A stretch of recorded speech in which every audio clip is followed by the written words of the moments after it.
6/26/32. Okay, so it's 6:32 and I'm calling the Conservation Commission for the City of Torrington to order for Thursday, June 29th, 2023 at Torrington City Hall. Present, we have Dan McGinnis, Aaron Stelma, Karen Svets, Stephen Ivane, myself, Christine Altman, and staff member Nate Nardi Cyrus, Assistant City Planner. We have a couple of guests in the room. Tell me their names. Cynthia Rabinowitz from Northwest Conservation District. Okay, and, all right. Okay, so first order of business is minutes for approval. We have a motion for the April 27 minutes. I motion to approve the minutes. We have a motion. Do we have a second? I'll second it. Okay, all in favor? Aye. Aye. Karen, were you there? Okay, motion Yep. carries. All right, and then new business, food forest planning with Northwest Conservation District.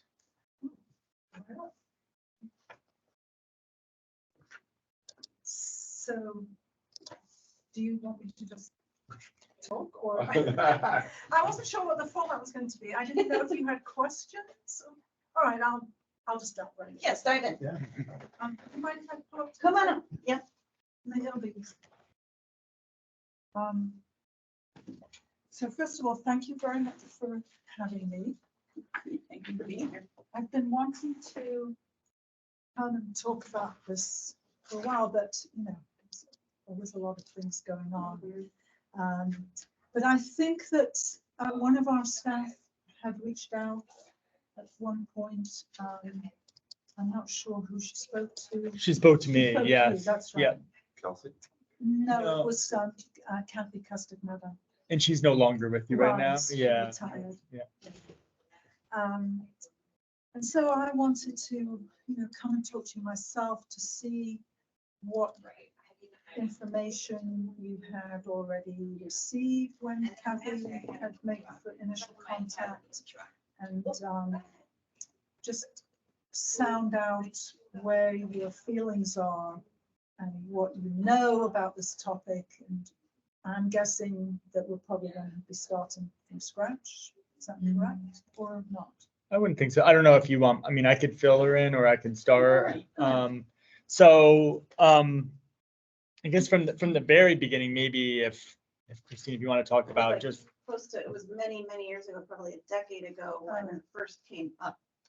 And we ended up getting a grant to plant an orchard up on Yukon Torrington campus property, which that orchard has been going strong. The students, what is the aspect of the school? They're still there. There's students. That's it's the Yukon Extension Service. That's exactly right. So students from Yukon Extension were caring for it. And, it's matured, and I think that it fruits. My criticism of it was always that it's way out there. And the spaces we find tend to have to be drivable by car. For me, I tried to revive this issue a couple of years ago because I would like to see them downtown. And I'd like to have them closer to more populated areas. I'd also like to have an inventory of, I've noticed that there are commercial properties that have fruiting trees.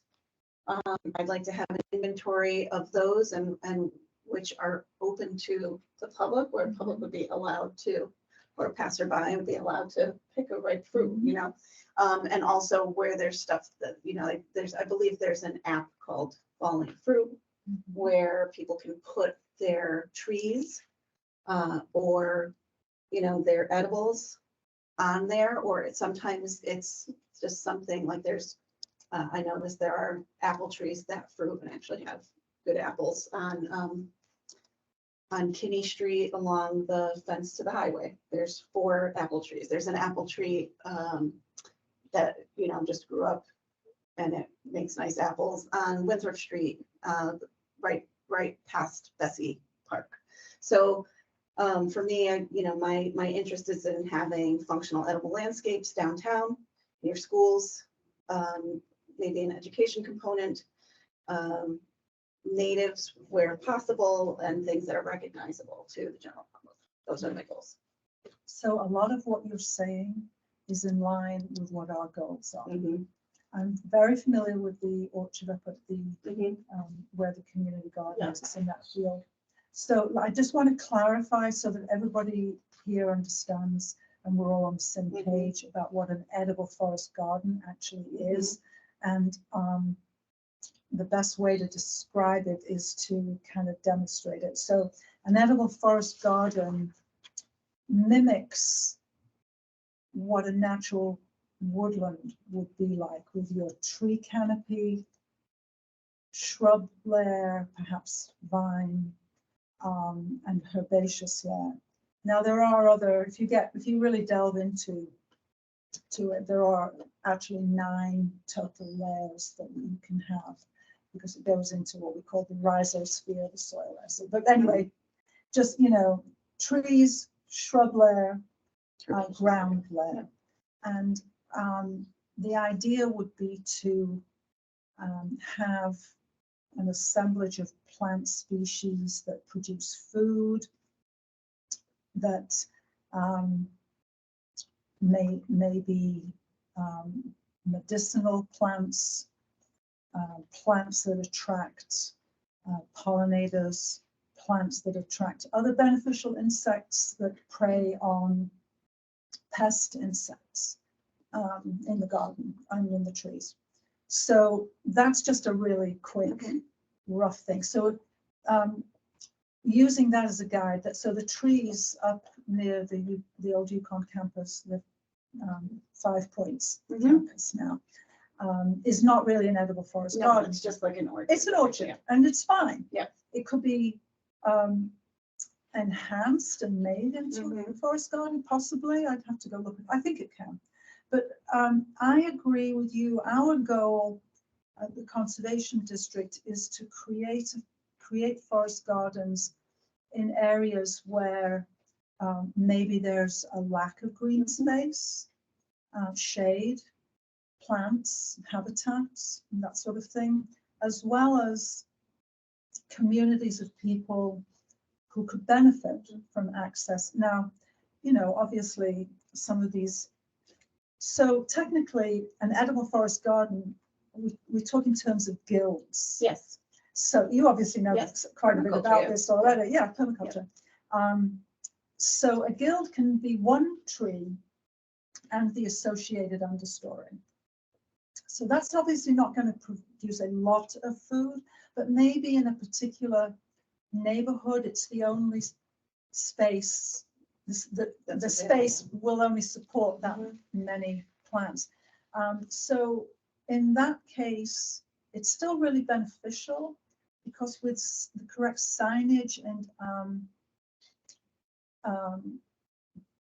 buy-in, from lack of a better term, by the neighborhood people, it becomes an educational tool, and it's a very doable thing for people to do in a small backyard on their own property, to do one guild. And so, of course, if there's more space, then you can have multiple guilds, let's say 3 trees and the associated plants underneath. So I wanted to get that across first, so you knew exactly what I was talking about when I used the term edible forest garden. And I think that the key thing, once a decision is made that it's a good idea to try to do these kinds of plantings, there has to be a neighborhood or a community of people who are willing and able to take care of it. We need buy-in. You definitely need buy-in, because it's not like you're planting, I mean, even if you were planting a native woodland to Mhm. restore an area that needed to be, that would need some tending for a few years before it would just take off and become its own self-sustaining ecosystem. But when you're talking about these kinds of plants, obviously including native plants in the guild is a good thing. But you know, apple trees, peach trees, pear trees, they're not necessarily native. No. And some other plants that we plant for food that are these are all perennial plants, are not necessarily native. But when we can use natives, obviously that's a good idea. Yeah, so one of the things I was looking at it for myself, my own yard was, It's a fun thing. and, you know, but I'm thinking in terms of food forest, a lot of it wouldn't be recognizable. Would serviceberry or Runniaberry be Right. recognizable to people, or would pawpaw It be would, recognizable, like things like that? it would require some education, but if that is going to be a stumbling block, Mhm. then it can be designed with plants that are recognizable. Mhm. You know, let's say you have, so some fruit trees need cross-pollination and you have to have at least two. So let's say we're doing apple trees. You would need at least two. So you start with your 2 trees, and let's say we're going to do predominantly fruits that are recognizable to people. So in the ground cover layer, you could have strawberries. Bearing in mind that there is going to be some shade, but fruit trees are often pruned and usually pruned for better harvest. So, you know, apple trees, when you look at them in the commercial orchards, they're really heavily pruned. Yeah. So, you know, that could be a way of getting light down into the ground. Yeah. If you're having multiple trees, you want to space them adequately so that you're still getting some light down there, because you know, things like strawberries, they do need some sun.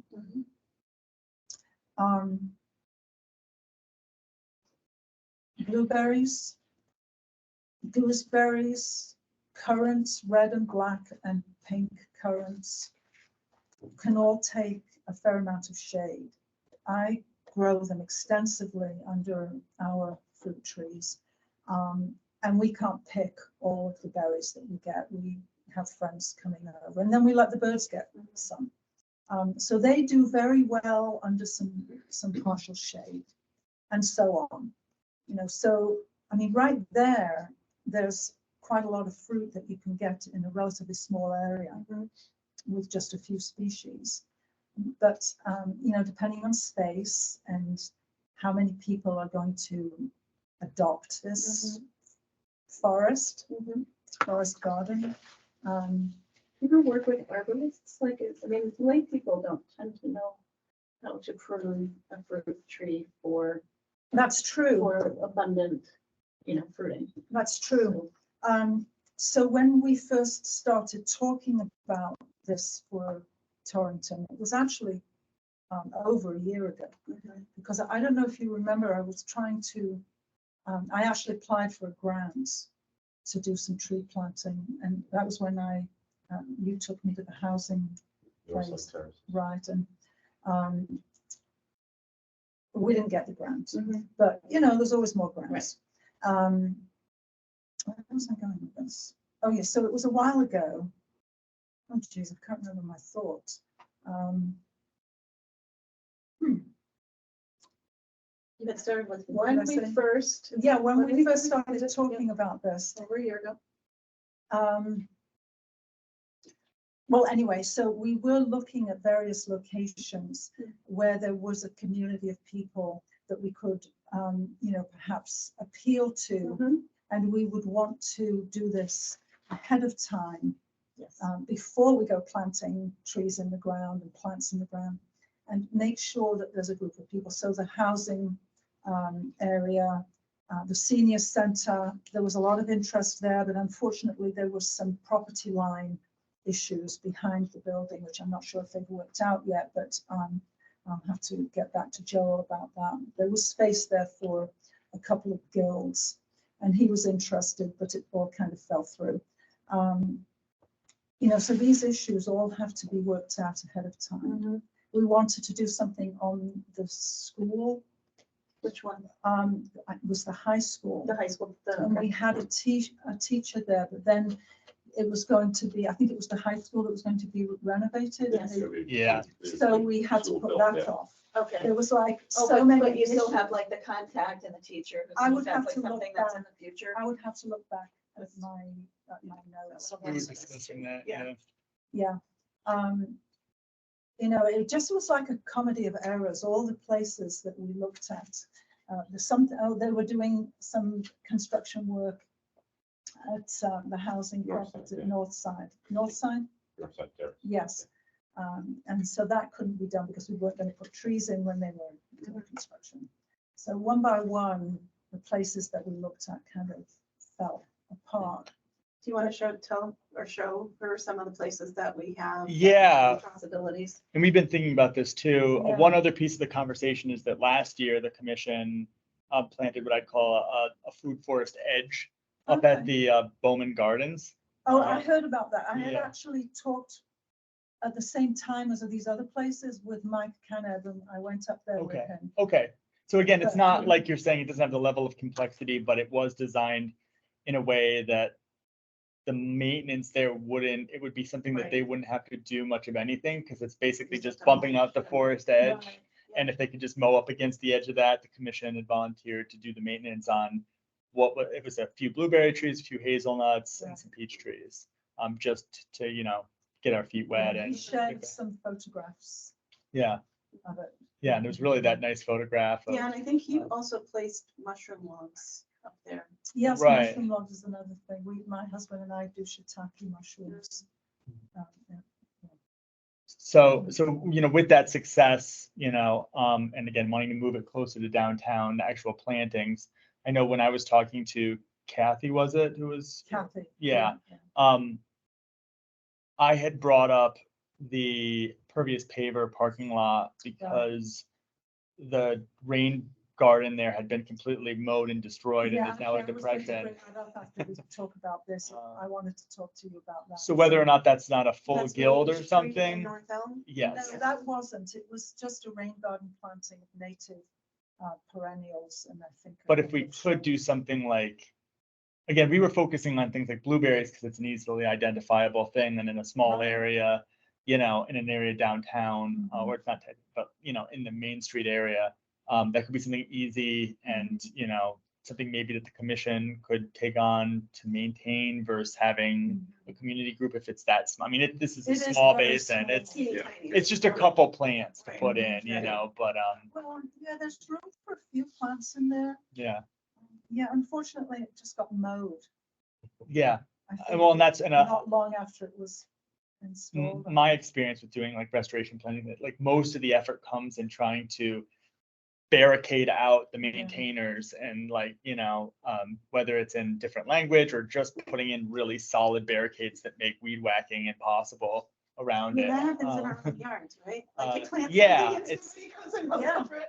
I mean, it's not like it's. an Right, and uncommon it's not their problem. fault. They're told they maintain property in a certain way, Yeah, that's right. and it's, if you communicate with one person on their team, Right. the Doesn't next person mean- comes and yeah. mows it down and then it's done. Right. So, Is it possible to put like signage, like small signage just identifying the There tree or the is- plant or something? There is a large sign there describing what a rain garden is, and and now it's it's nothing. Yeah, it's not- it doesn't Grass rain garden. location. Is the sign still there? Yes. Yeah, oh yeah.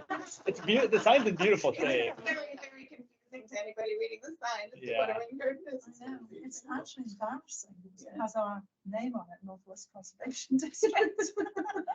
So maybe that is outside of the edible thing, but I mean, it could be a rain garden that has edible features in it. But there's other parcels. I mean, there's the one by Cole Park. And then there's the Right, one and on Main Street. and I'll just, Yeah, and that's bigger and I think, more in the neighborhood. And then what was that one recently? That was one on the inventory. that was the Co-Park one, I believe. Uh-uh. No? It was one of the Oh, open space inventories oh. that we did. Yeah, And you said, look at this as a possible, so. food forest. It was in a neighborhood and there was an apple tree there already. Right, so prior to, so I guess for everyone who's not familiar with this step here, we had our GIS person identify all city-owned land. At first, we had gone through a couple of iterations of trying to plan, first looking at parkland, then looking at food deserts. We had our GIS person was doing all kinds of exercises. He did like buffers around all of the grocery stores to show kind of gaps and where this stuff is. But this is the most recent. We wanted to just get a comprehensive list because thinking less about parkland specifically and more about lots and like even smaller pieces that maybe have not been claimed and are even easier to get something on the ground and get a project in a neighborhood than going through Parks and Rec and having that whole process. And I guess, there's a few parcels we've been discussing. So if I could dive into a couple of them and if you'd like to just see kind of where our head's been at with this. That'd be great. Let's see if I can. So I want to put this on the computer so we can actually zoom in here. Actually, you know what? I'm going to do this.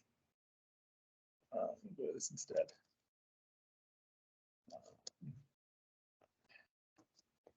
What the- Do you remember what you did, Steve? Which one? We went together and did the open space inventory on 2 parcels and one of them was the one that was possible. It was by Kennedy. Yeah, one of them, it had a big field.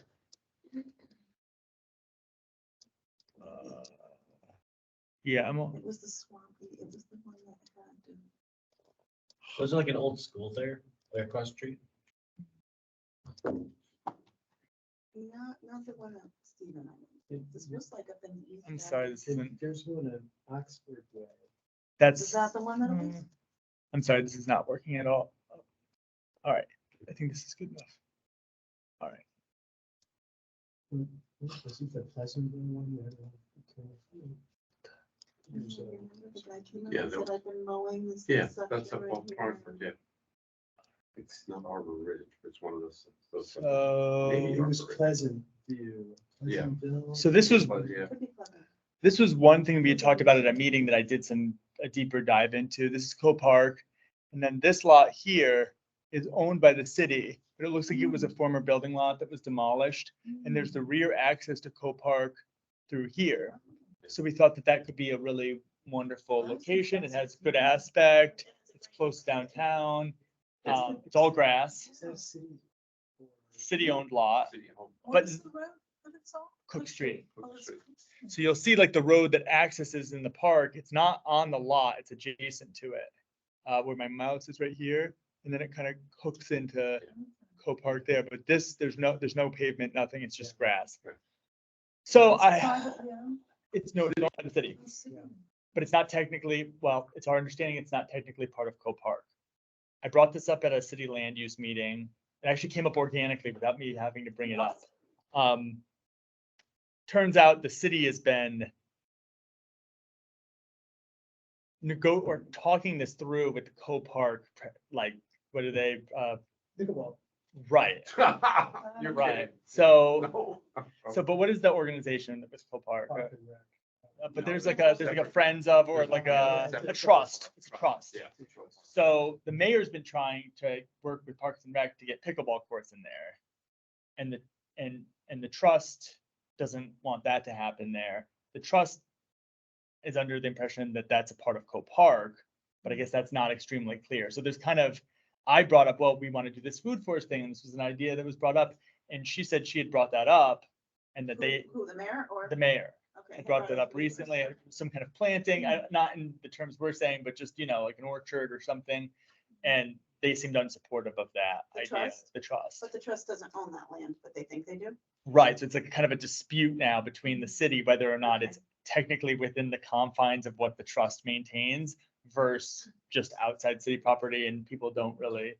I mean, look at it. I mean, The you can shape see of that it. it's not. No, it looks like it's a lot. It's a lot that was probably foreclosed on, and it was. Yeah, and- it's whatever the initial agreement is You'd have on to- paper. Right. What does it say on paper? Well, I think that it may be old enough that that's open to interpretation. Well, you go Um, and do a title search on Right, And you said they're not in favor of a food forest? they, it. the trust was not, was not in favor. I think Do that they know wanted what it for, is? what? Do they know what a food forest No, is? they just. that's So what they wanna be it- for- for. Maybe Nothing maybe else. the point that you're saying too is that maybe with outreach directly to The trust. the trust, if the trust was supportive of it and the city seems supportive of it, then maybe that's the direction to go with that. I would be able to give, I have a really great PowerPoint about edible forest, edible forest gardens, Yep. which I'd be happy to give to any group.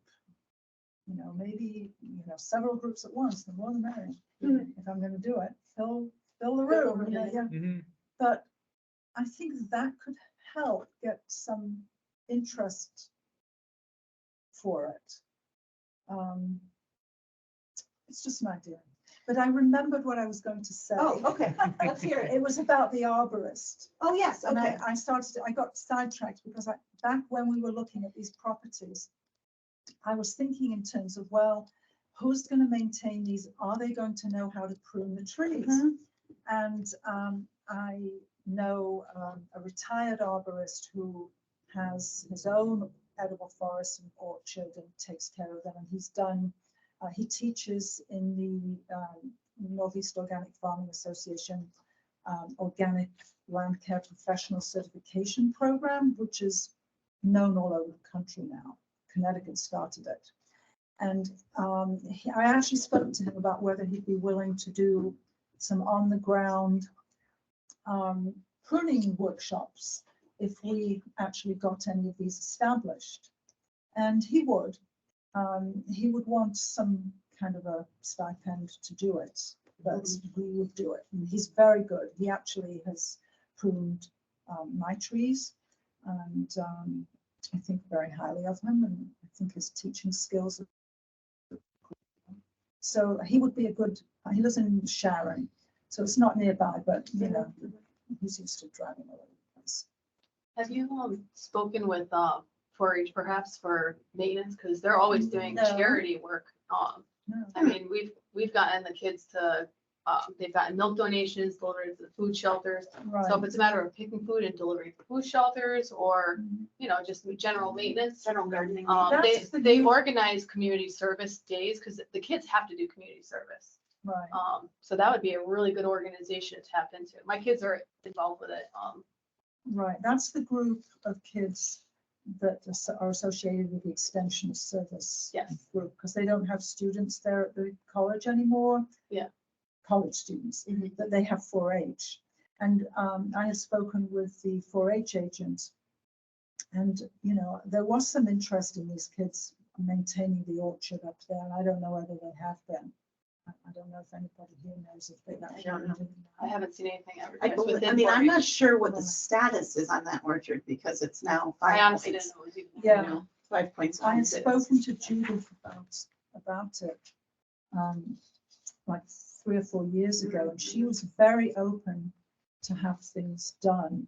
The problem for us is finding the community groups Mhm. who would like to get involved. Because, we work in 34 towns, Mhm. and we're a very small staff really for that many Mhm. outreach destinations. And we need the support from, say, a group like you in order to be led to the appropriate neighborhoods and Mhm. people who are interested. And we're happy to contact anybody and talk to anybody. We need the leads. Yeah, So that's where we're kind of short. okay. My question is, supposedly, we say that, we just go ahead and do, once we get the mayor's approval for that parcel on Cook Street. And my feeling is, if Co-Park doesn't own it, and I think you can determine pretty quickly whether or not it does, then I think we should, just say, let's do that parcel. And then where do we go? Get the What money? would the next step be in terms of Yeah, well, outreach yeah. for that? I mean, I would How think we that we need to, We talk to the adjoining property owner. I think a letter would have A to letter. go out to I would send it to the entire Cook Street, Taylor Street Yeah, where neighborhood. this Do is you what we're have planning. neighborhood groups in Huh? Torrington? I mean, I'm some sure cities there do. are, I'm sure there are, it's Well, not, no, there are some cities that I know of who actually have neighborhood groups that meet to discuss all kinds of issues that affect their Well, neighborhood. Right at the top of Cook Street, Brooklyn Memorial, and they're an Yeah. active group of all sorts of things. And then we you are have a working condo with them. Association, Yeah, which Yeah. I think that Yeah. they would. If you set up and said, okay, we want to do this here, right, but I And would that- think that you'd have a And thing, like just a have a letter public would go meeting. out, and then you would have a public, exactly, you have a Public meeting meeting. for that neighborhood. and we you could see do it if at you can Co-Park. Get a group to coalesce. Yeah, and- and see if, is anybody interested, and Right. we'll do it, and then just say, yeah. I agree, and I think it would be good to start small.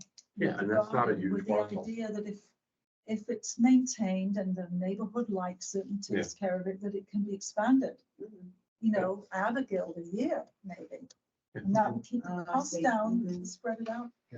But just in case it turns into a pickleball court, can you look at for pick number 2, 3, 4? Yeah, because I mean, and I will, and I'll bring it up again in our next land use meeting. It seemed more thorny than just because I think there's a strong desire to have the pickleball court there, and I doubt that if it was just a title search, it was just an issue like that improving. I think it's a little bit more vague as far as who the ownership is of that property. And I know Corporation Council's been involved, so it's not like, at the lowest level, like Okay. our legal team's been looking So at it. show us the one on Main Street. Okay, I just happened to be up Oh, here okay, first. Show us that one then. This is, oh God, this is just driving me nuts. Mhm. Just the way that this is working. Okay, this is a conservation property. This is one on Deercrest. That's what you're talking about. That is the right? one, yes, Yeah. yes, yes. So you can see this area here. It's kind of partially been converted to lawn. Oh, you can just take, It makes life. you can so just much take my easier. word on it. I'm kind of figuring out the nuance of this right now. So Yeah. this lawn here is, an encroachment, but this is kind of a meadow right now, right? Yeah. Or It shrub- has a shrubby. bunch of brush that's starting to grow up. Yeah, But right in the middle of all the brush is a flower, was an apple tree. It was in flower when we walked the land. so it's nice. I mean, it's not in a, it's in a fairly affluent part of town. But if there's buy-in, there's Why buy-in, not? and that Right. would be, Yeah, that'd why be not? great. Right. It's it's off of, oh my God, this trap all over again. I zoom in and out of this all day long, so I have kind of like my way. Kennedy Drive is right here. Alvord Park is right here. Right, wow. So it's right in this area here. You Um, should just leave the padding. I know, yeah, you're absolutely And then right. you can use like the plus and minus buttons to. But they're not working. I've been clicking. It's not, On the side screen, here. And I mean, up on top. on the side. oh, I see, like On on the top, browser. on left. Got it. Oh, Is it- this, yeah. I was using these ones down here, but yeah, That's just the button to make it so you can click and drag. thank you. I'm so used to using the mouse that this is throwing me. And then the other one is on Main Street, which again, this is maybe a little further out just because it's not city-owned property yet, but it's another, Look at that location though. That's such a Interest. Great location. That's a fairly dense neighborhood, so Yes. that's really good. Uh-huh. really For my goals, I mean, I don't know Yeah. anybody else's, but that's what I The want to see. the Yeah. other parcel on Deercrest seemed like it was in a more It is. spacious. suburban lot- context. and So I'm not, I mean, you might find neighbors that would want to do it, but they have their own properties and Yeah. probably don't have the time to maintain I don't know, communal one, but who knows? But yeah, this one is, so this was actually, went into foreclosure. This is the old bowling alley. But it can't be built as anything because the lot is so weirdly shaped. It's Mhm. kind of, it become a white elephant. So the city's expected to take this from the tax office and have it be parkland. Has the discussion started of making this into pickleball courts as well? Yes. What with pickleball, I- man? I don't understand. Have we considered any of the existing parks in town? Like Bannon Street Park? Like it has like a little, Or Duran Street, or I mean, are there, I don't I know. mean, it's like There's right. a lot of now, interest in little pickleball. People neighborhood, like a lot it. of flooring, yeah, housing and stuff. for food forest or for pickleball? No, for food. forest. Yeah, I'm talking about food forest, yeah. Okay. Yeah. Actually, yeah, Yeah, Bannon Street's a good. We also have land trust properties that could be made available. in downtown. They're maybe off Highwood Avenue. Yeah. There are places like that. You know, Because that could be potentially, Bannon's the one that's up here, right? there's- Yeah, we looked at Bannon originally. So part of our original, when I first started, we were looking at the parklands, but we were having trouble interfacing with Park and Rec. And since then, you know, there's an interim director, and I think that a new person has just started. Yes, Bobby just took over. Yeah, so we can restart those conversations, make those introductions, and get rolling again on it, because it was getting hard to like, Yeah. you know. I would think that the work with soil them. is probably better there to start planting That stuff area has than- amazing soil. I Yeah. lived on Red Mountain Avenue and it was like 18 inches of topsoil. It was unbelievable. Like tiny postage stamp lot that had the best garden I've ever had in my entire life with no work. It was unbelievable. And it seems like it could be, I mean, I liked this site because they probably want to maintain the field area, but you have a really nice little corner. aspect kind of like maybe in this corner Yeah. here, or like this, a lot of sun that you can do toward the edge. So Has you're great not sun, yeah. taking their ball or their soccer area or whatever away from the park. The pickle field court spot. Yeah, right, the perfect pickleball. You know, I think we really gotta pick one and push that one with somebody, the Park and Rec. And say, this is what the one we want, this is our first priority, and if that's the best one, let's do it with that one. Because you can't just keep going in and tell them, what about this one? Well, There is probably a- true, but I think we have to pick which one is the Pick one. best one. There Good is one. something that I think I should mention, because it could be a stumbling block, and that is that we would have to test the soil for lead. Yeah. If it's in any kind of, you know. Well, if- urban, you know. Pick Bannon Street, if they get it, you know, if the Park and Rec is okay with it, we can test the soil for lead. Yeah. And then we go with it. Well, Send a and, letter. and as we were saying, right, it's go with it. By that, you mean start engaging with the Starting getting the community. neighbor, yeah. It is a dense community. There's a ton of kids in that neighborhood. Let's do it. Mhm. That would be wonderful, because think of the opportunities for, you know, summer programs for the kids and you know, workshops. Yeah, maybe you can get Park and Rec to create summer programs with like the We guy could- that you were talking about. Even, We've even, been doing that, we would That'd work be with great. them, we're doing a program for the third year in a row at Beardsley Library in Winstead. It's a children's community garden outside the library, plus we send them home with container gardens too, and now the adults are doing it.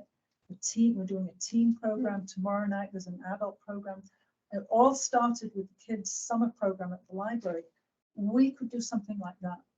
Yeah. with This as well. yeah, that'd be beautiful. Do your kids play at the Bannon Street Park? Like, how do you? They don't, I know someone that lives right next door to the park though. He's an arborist.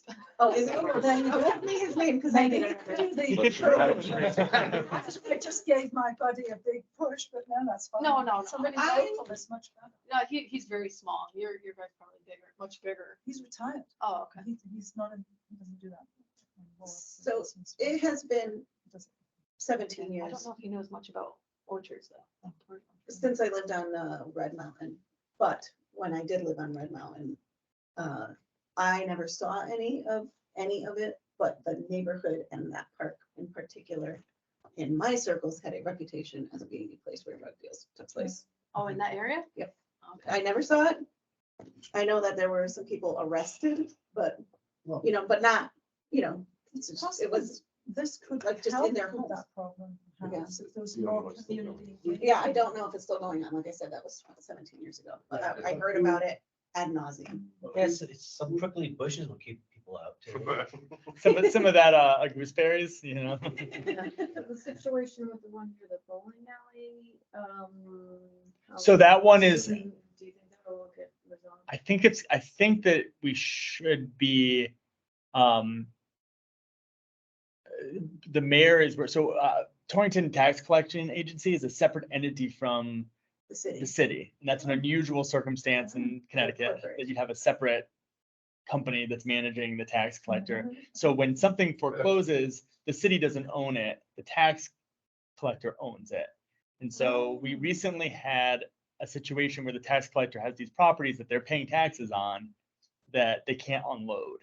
And they've had tax sales, they can't sell them, they're either weird shaped, they're landlocked, there's some reason they can't unload them. And this is one of those parcels that they want to get rid of because they want to stop paying taxes. So they're gonna, that parcel in particular, I think that it could be a possibility. Which parcels is that we're talking The about? the old bowling alley, that's, Oh, at the Main Street. Right. Like really central. It is. It's a really. it's a nice really good I location. like it. Yeah, again, I think that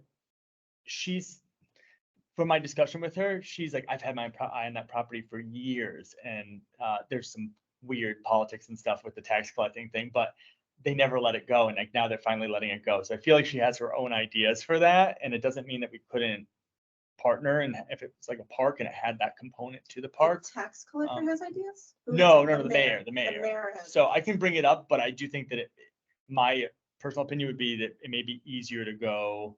I'll bring it up and see, and if she's immediately like, yes, then I'll bring it back to the commission and we can Okay. move forward with something like that.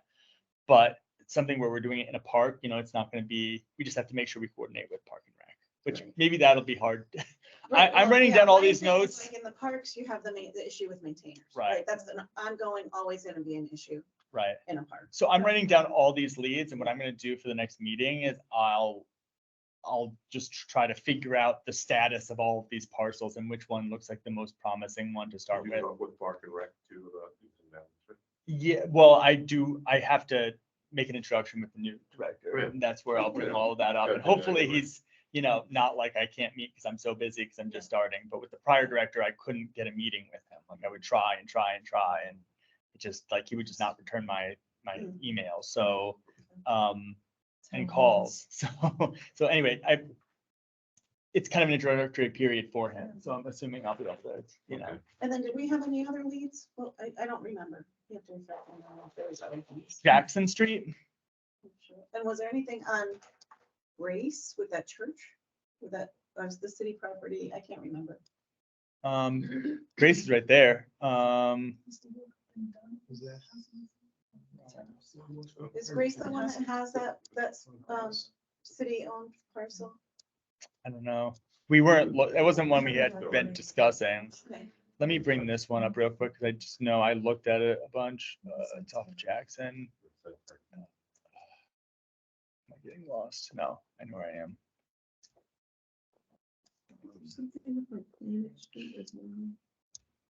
There's an open space off of Planet Street.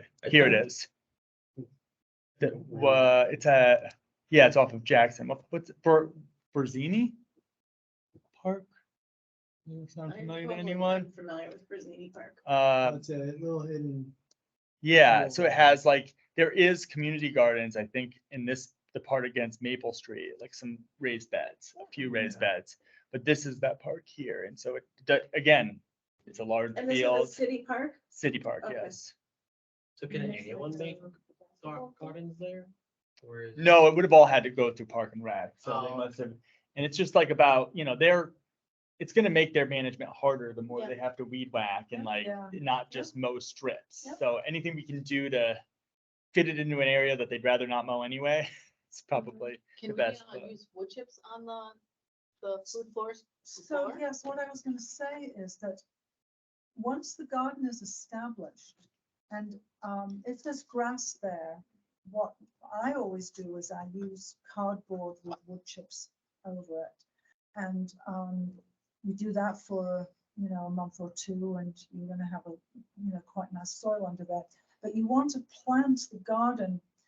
The first year or two, you might need to do some weed whacking, but the idea is that you want the understory plants to fill that area and shade out grass and that sort of thing, so that you don't have a lot of that kind of mowing to do, which is tricky when you've got so many plants around. Mhm.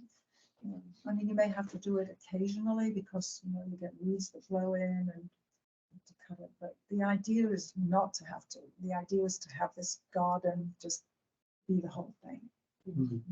Are there some of these gardens in our nearby towns? Yeah, that's actually the idea. mine. Can we have a tour? You Can we can. have a tour? Yes, if you needed to. I'm saying it like that because um, it's just it's just me and my husband who maintain it all, and it's just not as showcasey as I would like it to be for guests. We used to give workshops there years ago, but we're older now, and I have a full-time job, you know. So You need 4-H to come here. exactly, yes, volunteers. That's right. So, and we've But been you're working. welcome to come down. We've been working with the last project, we worked with Brett Leonard. Who have Oh, you- Brett Lerner, yeah, he's part of the Northwest Connecticut permaculture community that Mike is part of. Yeah, okay. And actually, I first met Brett years ago. He came to my house as a volunteer to help us because we were part of I don't know if any of you are familiar with the WOOF program. Yes. You have So woofers? we used to have woofers, and he came not as a residential woofer, but he came because he lives in Bethel, so we didn't have to stay at our house. But he came and helped us a day or so here and there. He was in medical school, so he didn't have a lot of time. But Right, yeah, and he donated all the plants for Yes. the last one. he has a And- nursery that he kind of, not a commercial nursery, but Yeah, well, because he provides these Native. plants really, I mean, I bought a bunch of pawpaws Yeah. from him and some that's right. He blueberries. propagates them and grows them, I think, on land trust property in Bethel. Yeah, Yeah. and I know he did a project at White Memorial where they basically just We were put involved in blueberries that. in the understory, right? Is that Yeah. really pretty much what it was? Just, No. or is no, more diverse than that? Oh, much more diverse. Yeah, Yes, tree species, understory plants, yes, actually. so that's a place to see is, it's right in the main area. But all I It's saw not were very the mature blueberries. yet. It's Yeah, not very those mature. Right. The trees are, it's only been a couple of years, so the trees haven't really established themselves well enough so that it looks like a forest yet. Mhm, right, But I should go over there and take a look. I haven't looked at it this year. Nick, just two other properties to look Mhm. at. One is at the end of Robert Street before the nursing home was the city-owned property that was a land trust property.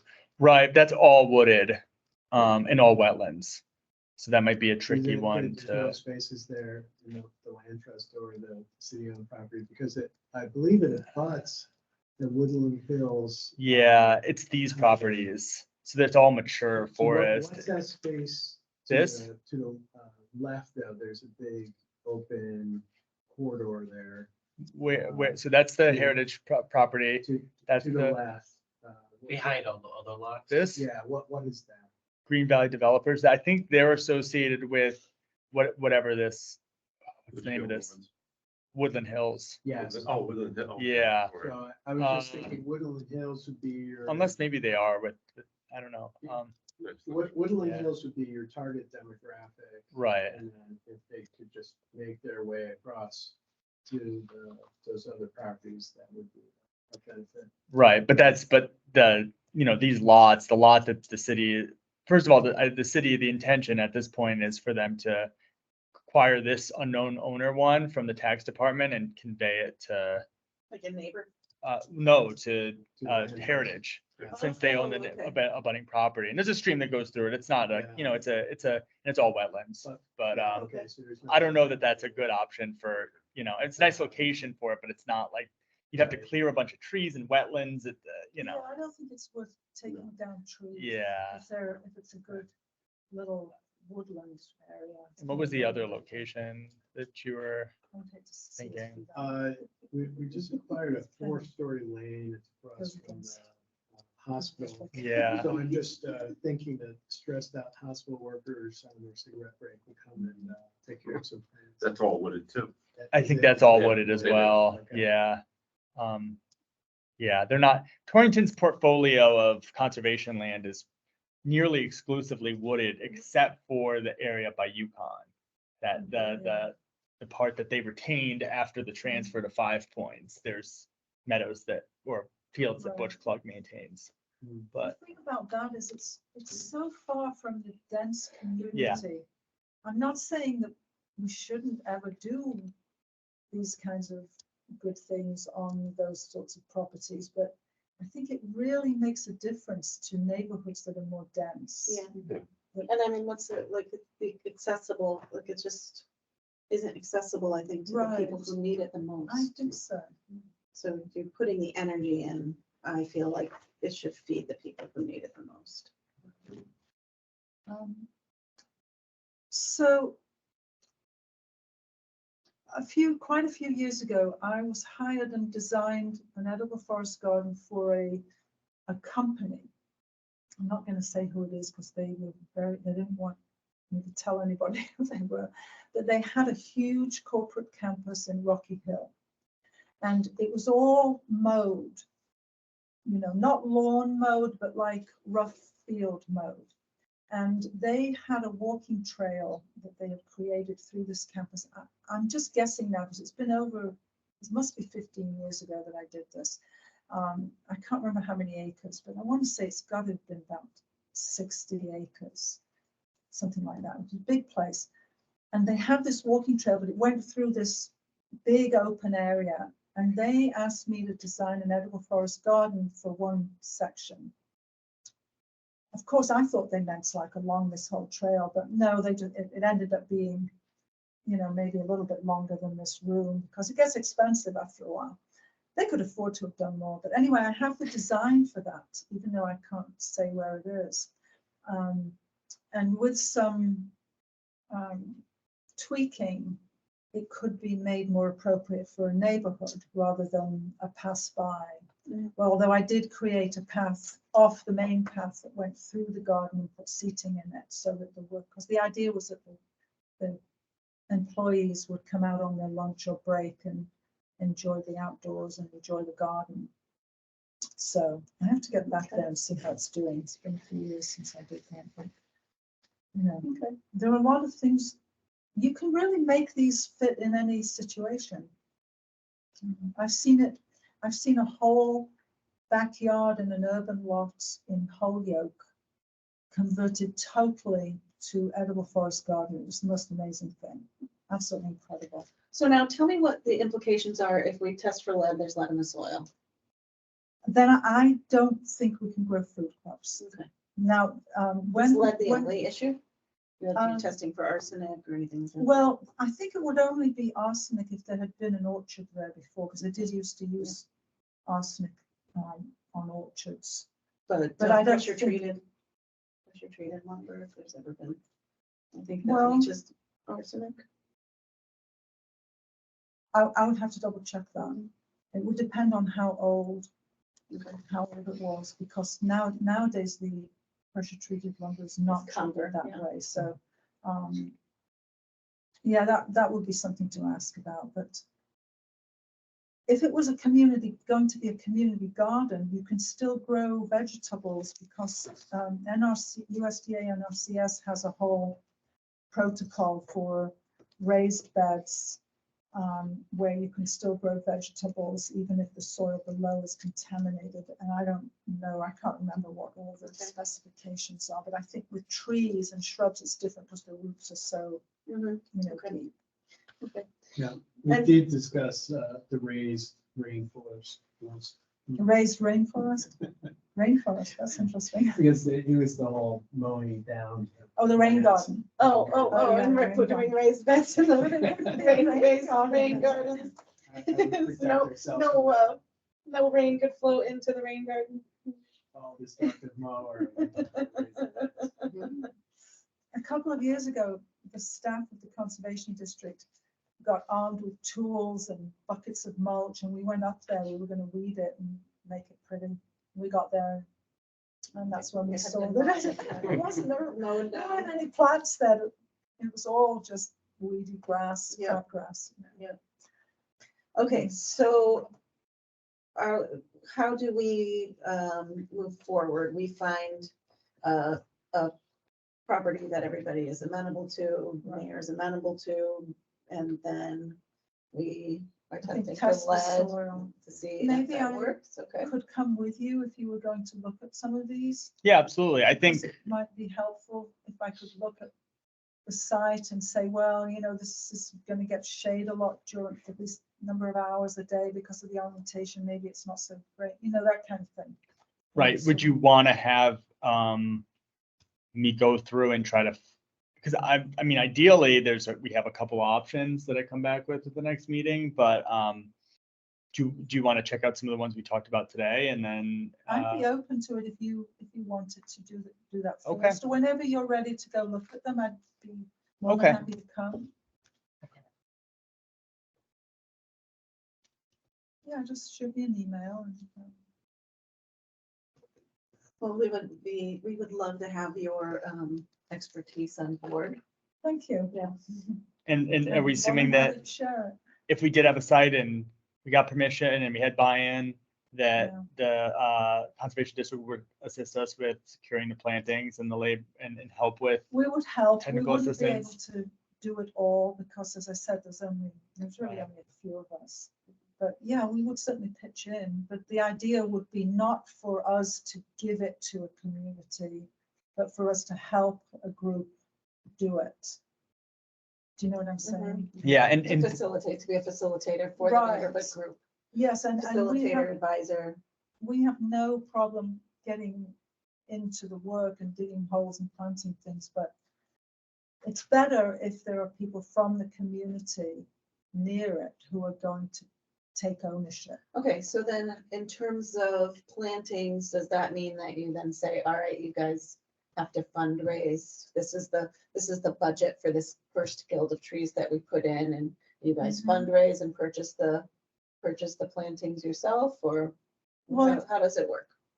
I mean, it really, there's no one way. Okay, You know, I am happy to try to look for a grant. okay. But I think local fundraising is a great idea as well, because if people do give money to a project, they're They more. care about it. Yeah. And the timing of all this is important too. So the things to think about. Fall plantings are the best, but it's hard to get the plant material, this kind of plant material in the fall for a fall planting. I can look around, but the best way to start is with mail order plants that are, they're less expensive and you can buy. Do you do bare root? I was going Okay. to say, for a spring planting, you can get bare root because they send them while they're still dormant in the early spring and it's cold. But the nurseries are not going to ship in the warmer weather. So that means we either have to buy container grown plants that are sitting on a nursery lot somewhere in Connecticut and may have been sitting out all summer, not having been sold. I'm not always happy about that, because they might get stressed in the heat and they may not have been watered properly, and then a year or so later they show that they're not really that hardy. So then we're talking about a spring planting, which is the next best time of year. And then availability of affordable fruits is good. I mean, we have our annual plant sale at the Goshen Fairgrounds. Some of you may be familiar with what Dan is because he comes and volunteers every year. Yeah. And But bare roots are so tiny. They're really itty bitty. well, it depends. It depends where you get them from. Okay. We don't sell bare root at the plant sale. We sell container grown, and there's been very good luck with them from the nursery where we get them. And so that's an option. But again, buying bare roots is it's more affordable. Okay. But it's not as showy. You know, you put a container grown plant and apple tree in the ground and you'll probably get fruit that year. You know? So those things have to be considered, and it depends on, so I can put together a budget for the plants. Okay. That would be approximate, because we haven't really talked about exactly what plants you want, but I can just do a rough estimate, ballpark. So you know what you're talking about per guild. And then we can work from there. A little, you know, some local fundraising and perhaps a grant. Yeah. Okay. The other option is, because Brett has offered to give us the plants for free. Well, then go for it. Yeah. So I would, What's Brett's last name again? Lena, Leonard, I don't- Leher. Mhm. So my thought would be to ask the Conservation District to help us design something based on what he has available. Yes. And then that way we don't have to do any I fundraising and think he can, has fruit trees like apples and those he sorts gave of us things. peaches. He Did he he? gave us Okay. peaches and he Great. How big has, are they? Are they like really Uh, small or are they actually pretty No, the mature? peach trees were. 3 more feet, 4 reasonable feet? size. Yeah, the Kind of a blueberries were typical- like a stick, right. right? Yeah. And But the they were- hazelnuts were kind of like a stick. The Right. hazelnuts were small, the blueberries were those, the hybrids. So I think that they, even though they're small, They'll they get produce real fruit fast. quicker than, and they only get to be like 4 feet Yeah. high. But pawpaw was another one. I bought some of Yeah, his pawpaws. Did you plant? You planted I some? did. One of them didn't make the winter, but then it resprouted. Oh. I thought it was gone forever and then but I hear they resprout like pretty readily, but but they Yeah. take 10 years to produce fruit. Yeah, I Yeah. have pawpaws So- and they haven't reached, they're not mature enough yet, and we haven't had flowers on them. Wow. But I guess you can buy grafts. Yes. You can buy grafts and they can produce quicker, like in Yeah. 3 or 4 years versus, Hill Nursery in Thomaston, oh, they have, Dan Thurman there. They're known for their peonies. They're famous all over for their tree peonies, but they also propagate pawpaws and persimmon, Yeah. American persimmon. okay, never had, I love pawpaws. My old neighbor had like a huge Mm. forest of them and it was great, but. I'm so jealous. I've got these trees, they get bigger and beautiful every year, and I'm like, is this the Is this the year? year I get a pawpaw? Okay. All right, so that's great. We have some direction and I look forward to having that working relationship with you.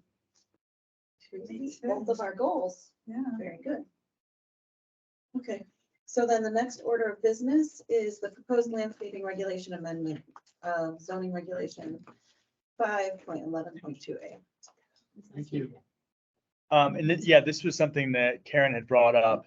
Yeah, I've just seen an article, and I think it was in the city of Shelton, where they were, I don't know if it went through, but they were proposing to make the zoning regs for landscaping, I guess, for commercial properties, such that native species had to be planted. And, I wondered if that's something that considered. So, and I think that's a great idea. I'm the lord of the landscaping in the zoning office. So the way our landscaping regulations read now is the use of invasive or potentially invasive plants is defined by the Connecticut Invasive Plants Council shall be prohibited, and the use of Connecticut or New England native species is encouraged. There's another really strange, invasive plants shall be removed in areas where pre-development vegetation is being left in place. I don't even know how I've never, These regulations, they mostly affect new development, correct? they explicitly, yeah, Right, and yeah. they affect new development and they affect like if somebody's converting something to commercial space and they have to have like a particular landscape plan and Mhm. things like that, right? Okay. Right. So I am big into this, and so I require every plan to have native plants, and I will tell them. But you can't require. I can't, but I Strongly encourage. strongly encourage it. No one has ever pushed back. Mhm. And I know I have a familiar with plants, and so what I'll do is I'll make recommendations to try to make it easier for them. Yeah. So Yeah. just be like, put in some river bushes, or like, Yeah. something that I know is commercially available, and that or I'll just ask and see what they come up with. Yeah.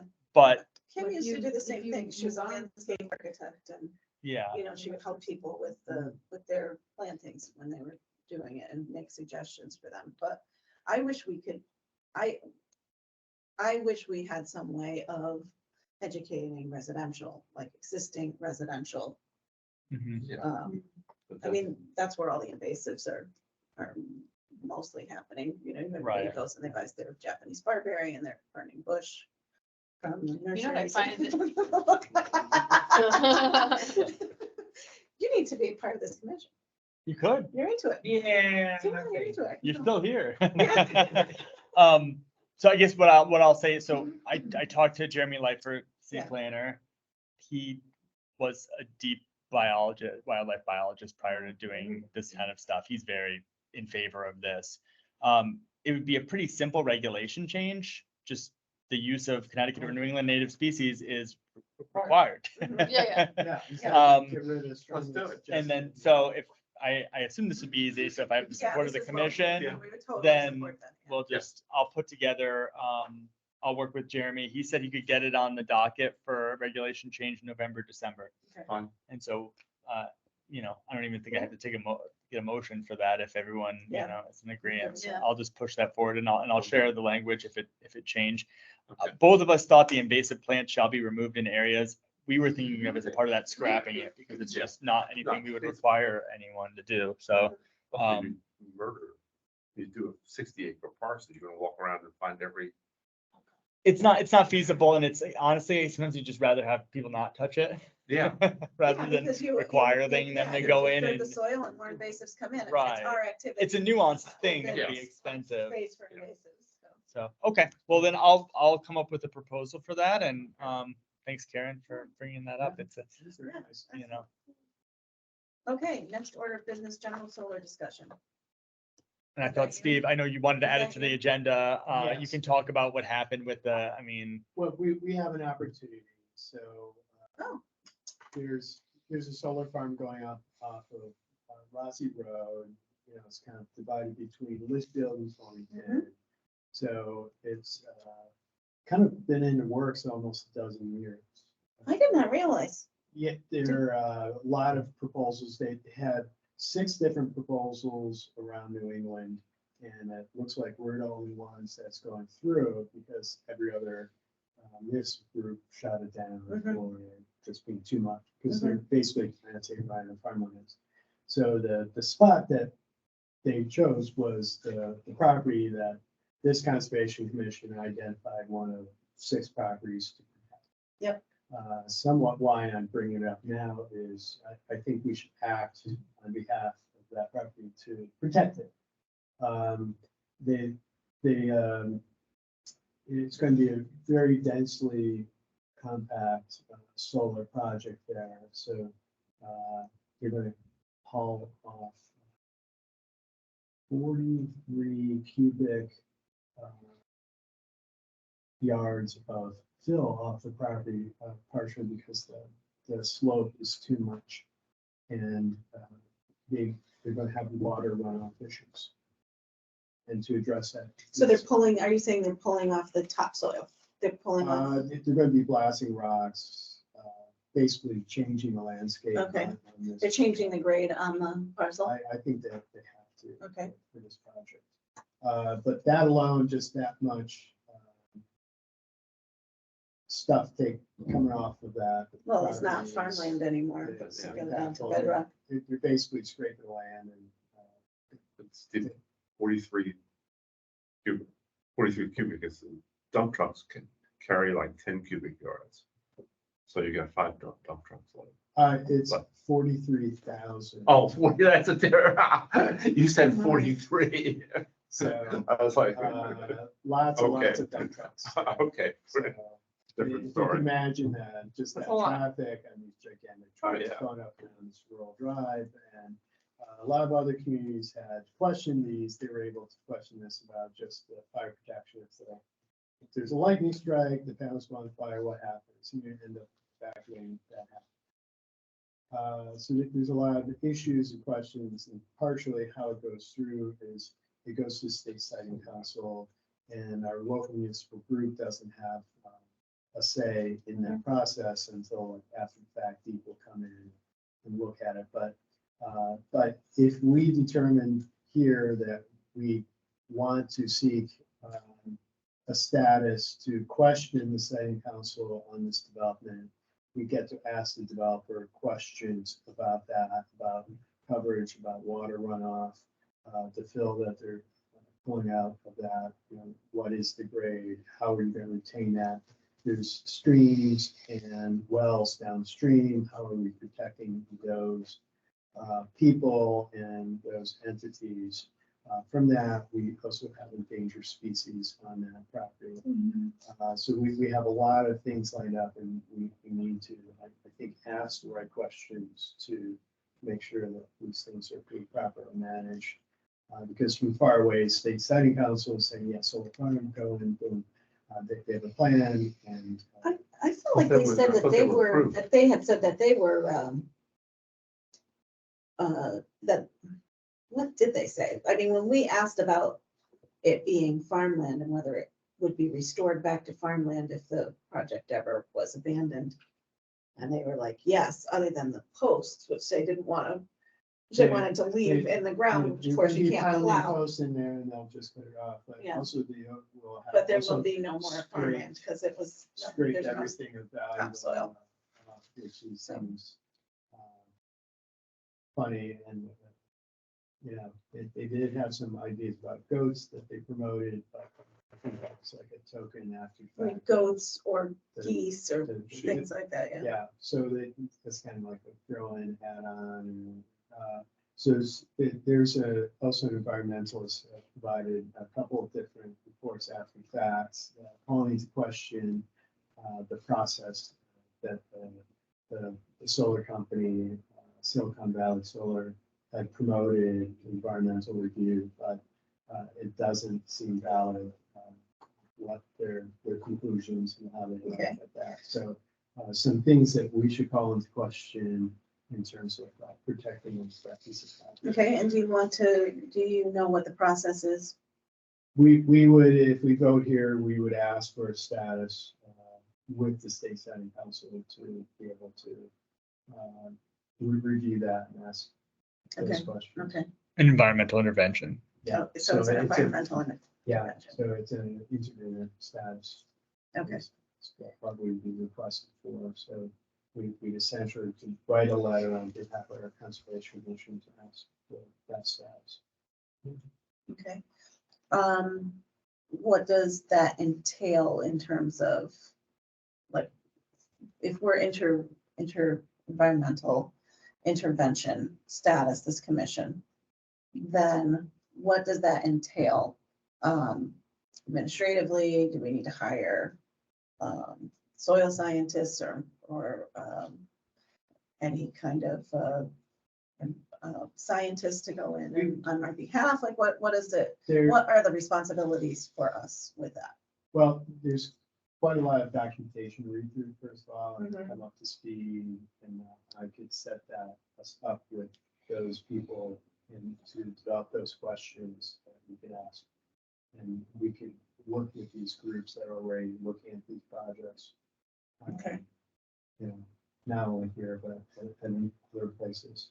Okay, But it's my understanding that we would, I mean, it wouldn't be the commission that would be seeking the intervenor status, it would be the city, okay, right? So the city would have to intervene as a aggrieved party, or, you know, like they have okay, standing, I guess, if you will, I don't know. okay. So as a so- conservation commission, we don't really have the power.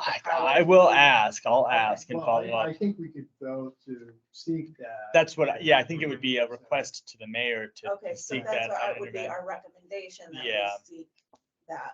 And you have to lay out the reasons Mhm. why. I mean, she's not gonna read through all of the documents and find that. We would need to really have a good report on why and what the issue is. I mean, I mean, just the fact that it's a piece of land that we, that in our conservation and development plan is one of the ones that is slated for protection as an Yes. important Yeah. Parcel. So we could assemble a special meeting to have that discussion to develop the reasoning why we want to seek that status. But it's quite detailed. Okay, how much time would we need? Just probably a couple hours Okay. to go through that. So we need a special meeting to do that, and then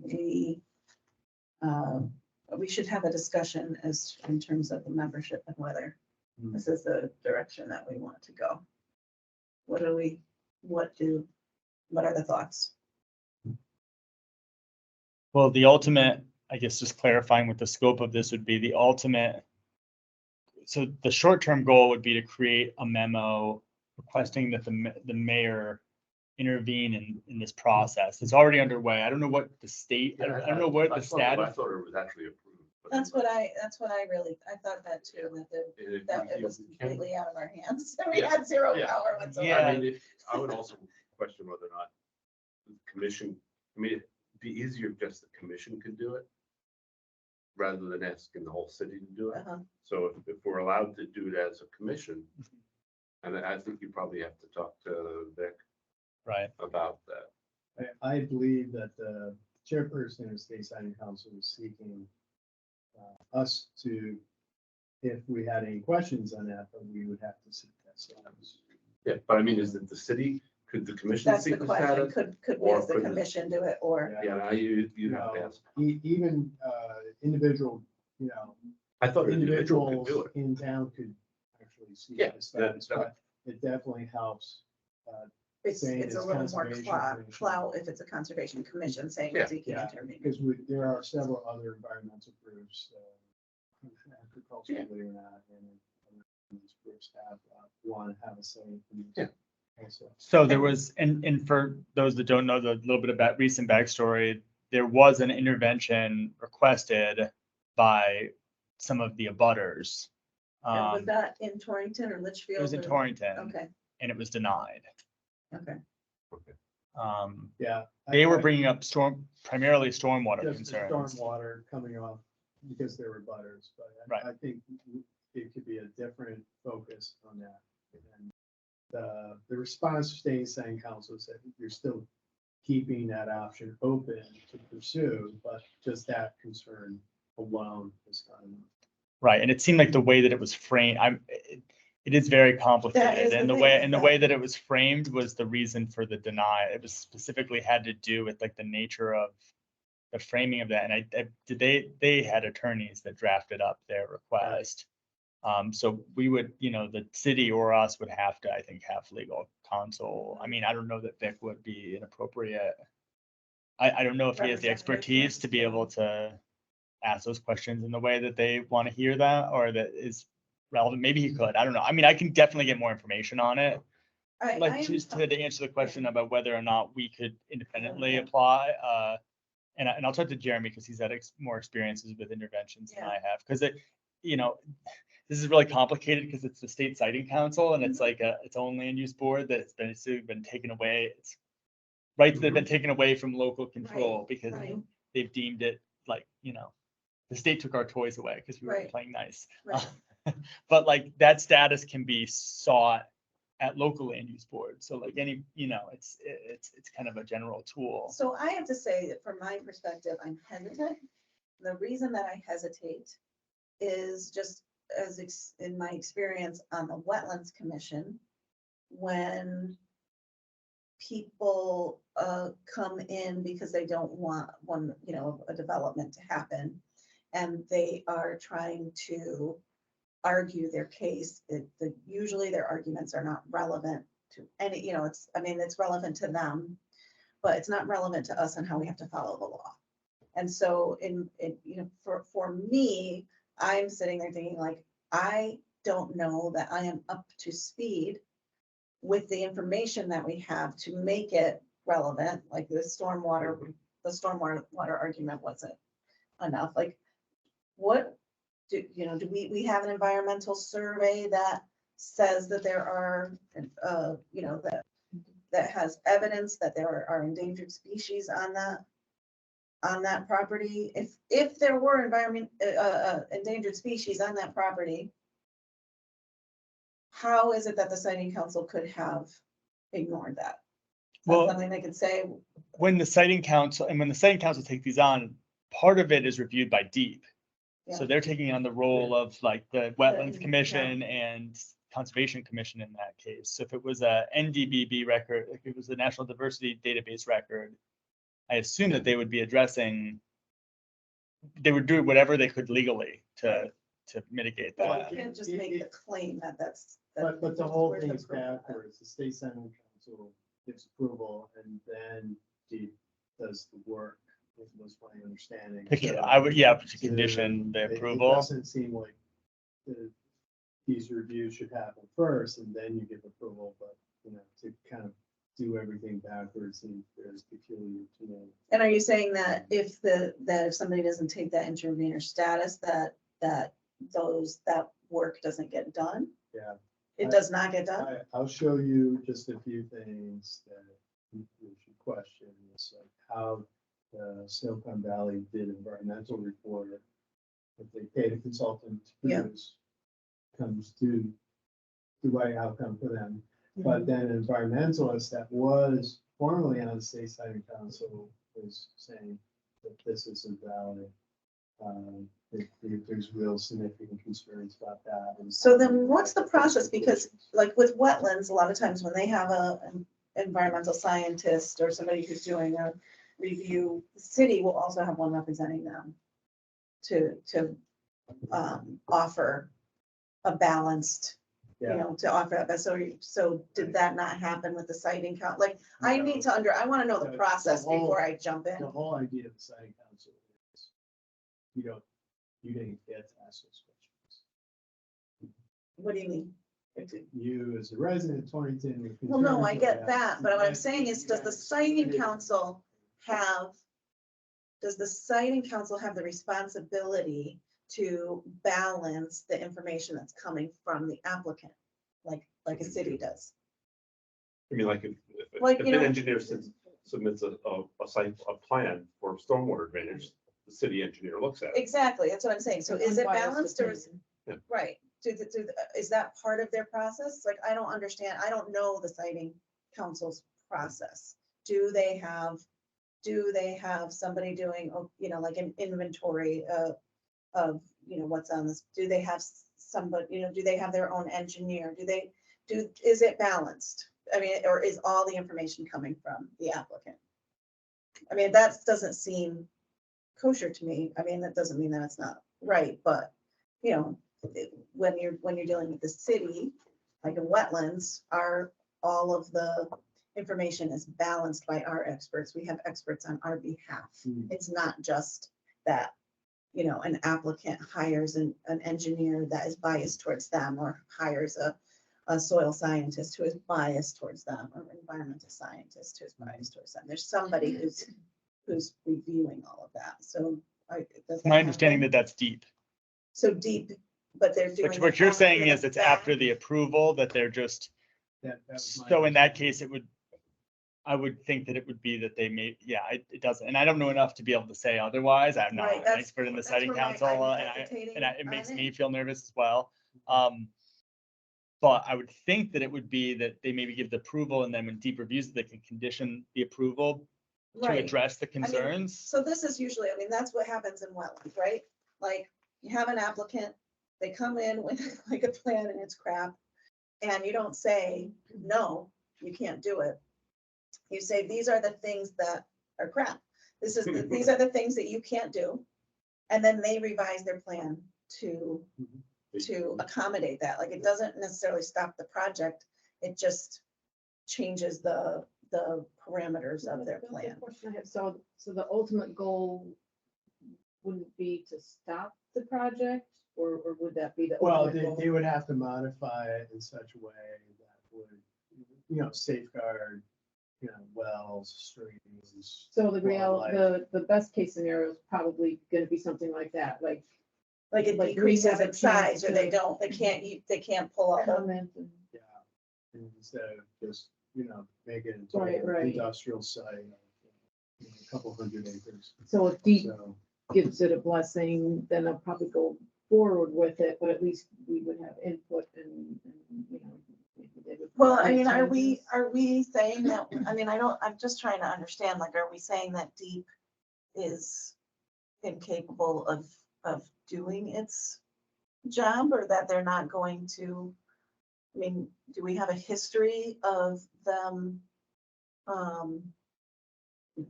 approving things that affect people's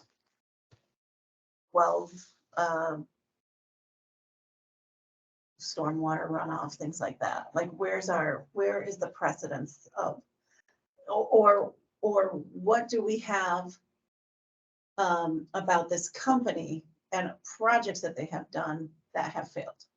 or have caused environmental impacts in other communities. Do we have information on that? Well, it's only going through partially because these types of projects this one was an exception that got grandfathered in because Lina was getting approval a long time ago. It was given approval a long time ago? The former company, and they sold it off to Silicon Valley. But everywhere else, Rhode Island, Massachusetts, New York, those states changed how they went about these types of projects, so they wouldn't do it in such an impactful way as this one would. For whatever reason, Connecticut hasn't adopted those same methods, or this came in approval before, like within months of Connecticut changing those rules. Connecticut did change the rules? I think later on, yeah, just within months, and they missed, basically the window, and they got grandfathered into this old method. So we get stuck with using this outdated project plan. So what's the? Okay, I think, why don't we, I think somebody's gotta look and find out what the rules are. Jeremy, could you? Yeah, I'll follow up. What is I'll follow up status with Jeremy of on that. Yeah. Well, it gets complicated, but we could have other meetings with, people Yeah. that really looking into the detail of this type of project, and give you a little bit more information about okay. Well, because several points in the Yeah. environmental aspect. and ultimately what the intervenor status does is it allows you to ask questions in a process that's not open to a public hearing. So it Okay. doesn't allow you to make any decisions or like No. do anything. It Right. just allows you to bring up points and they can ignore them or not. Okay. Because you said there was a concern with fires, and if they call it fire, you have to Yeah, evacuate half the. So if there's 5 to 6 of these projects, a handful of them, one was a killing lane. Okay. It was the local fireman, fire chief just said we couldn't manage that fire in that place. So the reason why I was asking about that, because I know that Litchfield, I have a friend that works or volunteers at the fire department there, and they just did training on electric car fires. And then basically just, it's got to burn, you can't do anything about it.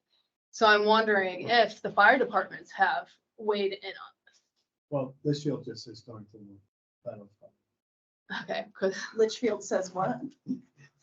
Torrington will come to the rescue. I don't know. So I mean, I would like to know that at least the fire departments weighed in, just because I know from the electric car training that they did over in Litchfield, that it's kind of like you can't really intervene, you just gotta kind of. Did all of those people have to comment on, I mean, there were all these different departments that put their comments in when this was being proposed, correct, for the siting council? Yeah, they do. They have all of our comment and this commission put together a memo for Yeah. the siting council. Department of prior to- Agriculture Yeah. also, and so did police and fire have to weigh in? I don't Did know. They have reports? I can Let's find- ask. Let's find out about that. Yep. Okay, so we'll get that information and then we'll move forward from there. Okay. Yeah. Okay, so now we will move on to old business, World Cleanup Day planning. Again, I don't know. I just left this on the Okay. agenda. Maybe we Did can punch Hear anything from Ocean State? Is it Ocean State? about world. Yes, because we were thinking about doing the trail cleanup. right? Yeah. Clean up the World In- Day. If you, yeah, that's the only information I have on that. If we want to talk about Red Mountain Trail update, I can kind of tie those together. Let's tie them together. Um, Let's do it. So the update on the Red Mountain Trail agreement, so we received the grant.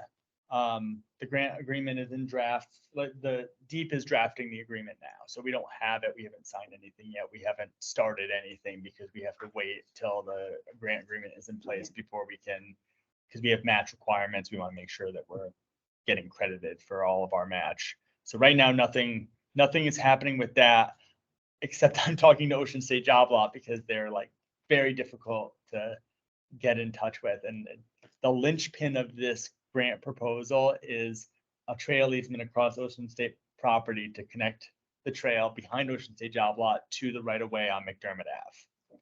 It's like needs to happen.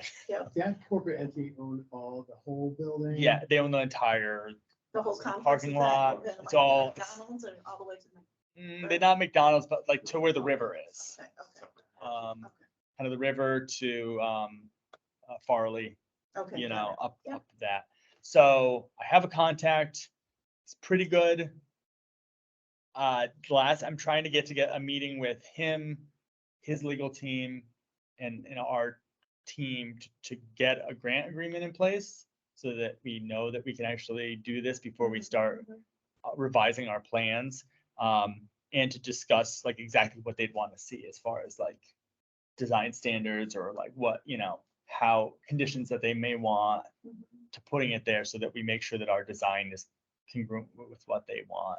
So anyway, this is the same contact I have for Ocean State Jolly for the grant and for the cleanup, right? Okay. He's like the Same thing. the Yeah. higher okay, level property manager in Providence or in Rhode Island, the Ocean State. Okay. And so, yeah, I'm trying. I'm just, I'm trying to work at it. He seems amenable to having the cleanup there. I don't think it's gonna be a problem putting a dumpster there. Okay.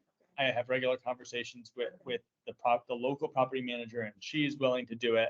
So I'm focusing on getting the grant agreement, but kind of like at this meeting that's upcoming, I'm gonna add that as an agenda item, just like Perfect. while we're there. Okay. What do we need, especially since their legal team is there as far as insurance and all of that. So or- then we would focus our efforts on the Red Mountain Trail and cleaning that up during Yeah. Clean Up the World Day, which what's our date? For that?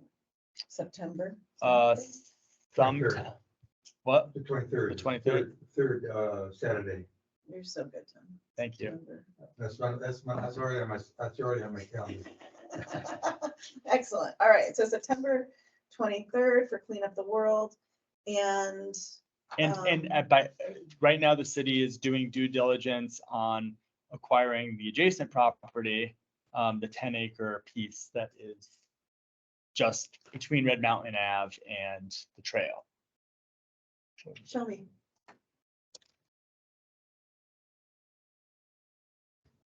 I don't know. Again, I can't confirm that it's gonna actually materialize and I don't want to get people's hopes up, but this property right here. Again, another property that was in tax limbo. There's a known asbestos dump there.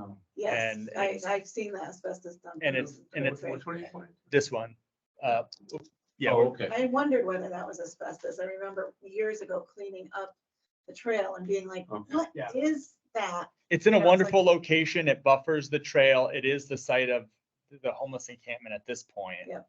But there's plenty of trash on that I'm sure is not associated with the homeless camp that exists as it is now. So if they do take ownership of it, we got even more work up, like we could start cleaning that up as well. Okay. It's my point, I I guess. understand. So I'll keep everyone, But I Posted don't on think that. asbestos is an issue. They've identified that. It's when been they built the capped. plat, Capped, and yeah. they have a lot of deterrence there in terms of. And I believe it's in the southern part of it. I think it's kind of south of this lake here, this little pond. Mhm. So, efforts to clean up around the trail, we could make sure that it's safe, and not in contaminated soil. Okay.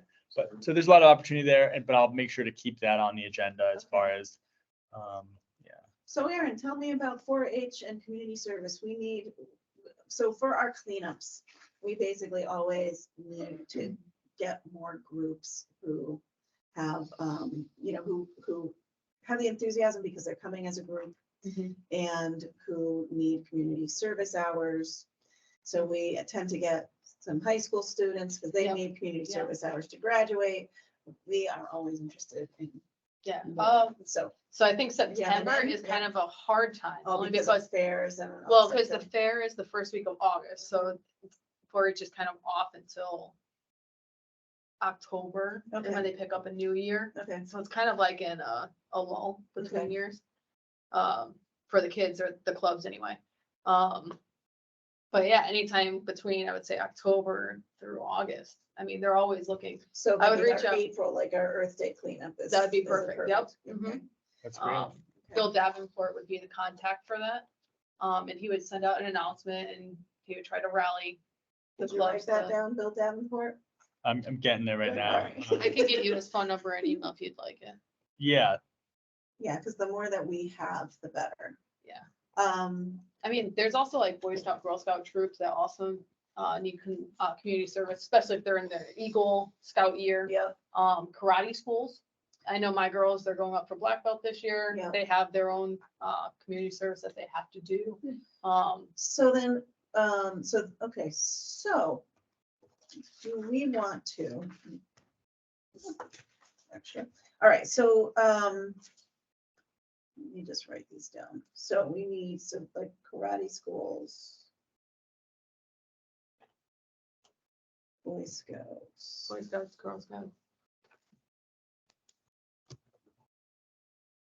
Eagle Scout year. Did we, do you know if we reached out to Chamber of Commerce and there was, not anything outside of just having economic development promoted Okay, in their so circle. there is a young entrepreneurs or young.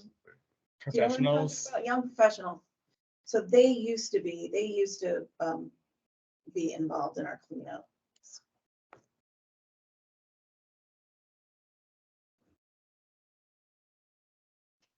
I just am interested in reestablishing our, Cool. yes, yeah, our pool. I thought we did really well with, last. And we had some good Yeah. volunteerism Yeah. from people kind of reaching out to the high school, Yeah. the middle school, because that was something Yeah. that passed and. um,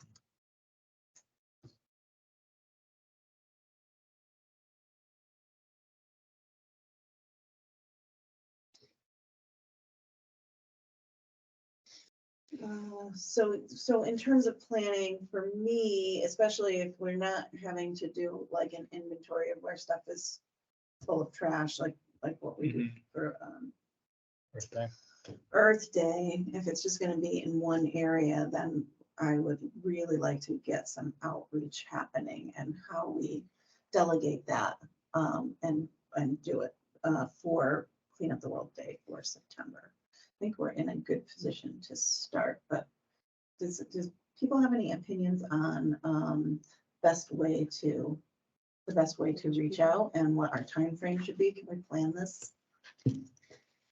Well, and a lot of that falls on me to do like the That's what I'm press saying, but I'm release wondering whether we and, can help.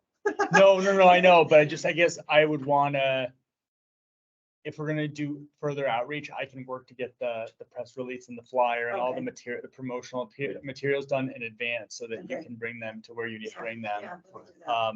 Rather than me doing it like for that month ahead and, Right, we were right. kind of scrambling this year. But Yeah. electronic. But we've been scrambling. Yeah, a little like a PDF or something we Yeah. can share with, Put it on social media. yeah, something that we can share that's consistent and, Yeah. well, so if we're looking at September. Yep. And we'll have a meeting in August and July, so that gives us 2 meetings. Yep. Until then. Yep. And by the August meeting, we wanna, We have it to have everything. Yeah, we pretty have- much. Yeah, time-wise. so is that enough time to, if we start in August, because it's the end of August, right? The meetings are generally at the end of the month. I don't know what it is. Yeah, well, they used to be the Aye. third Thursday, now they've changed. Now they're all Hopefully over the they- place, but Hopefully we go back, We right? we should create a schedule that's consistent, so everyone. Yes, for next year. Yeah, for next it's year. on my agenda. Is that what we're looking for? Yes, thank you. So it's August 31st Okay, is the one, so yeah, so that means that we have to have our game plan for the. July 27th. July, yeah. Because people need at least a month to plan, just to book that date Yep. on the calendar, because you're competing against a lot of other things. Right. Um, So I would say we would want to be starting our social media posts.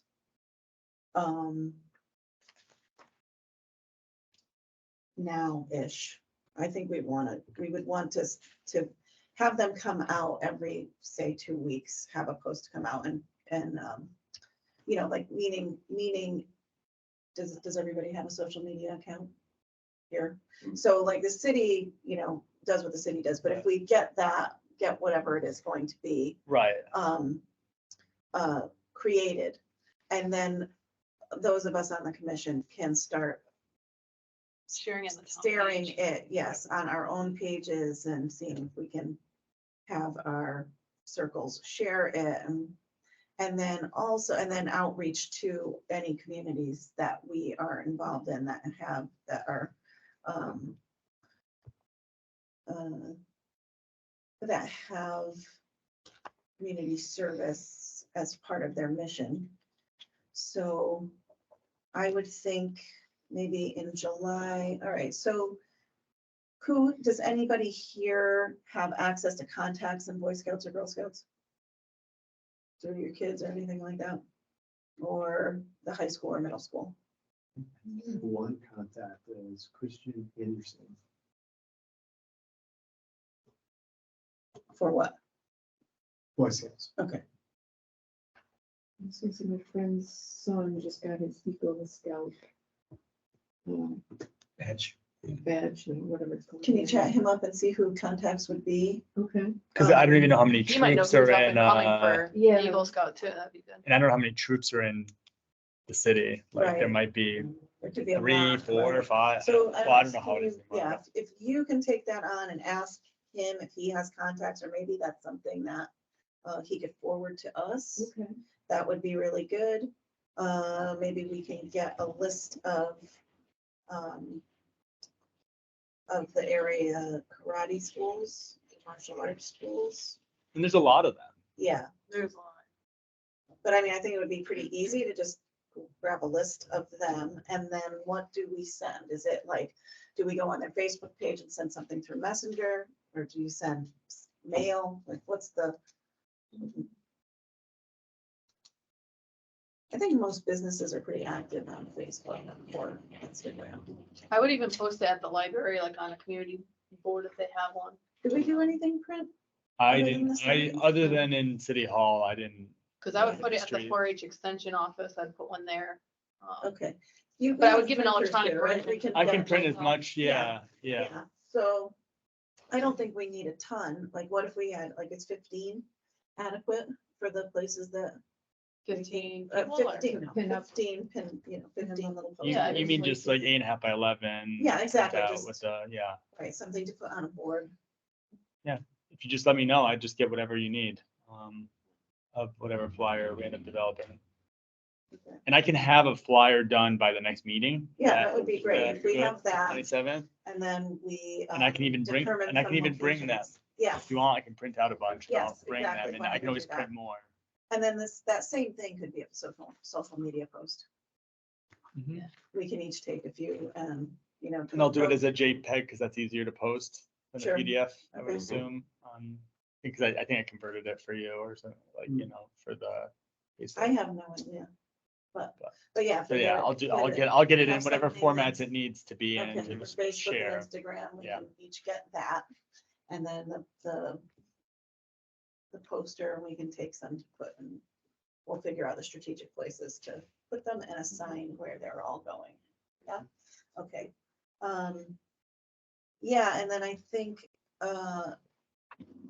can you look into, Nate, the young professionals at the chamber? Sure. See if we have a contact for them. And I will see if I can get a list for Girl Scouts and karate schools.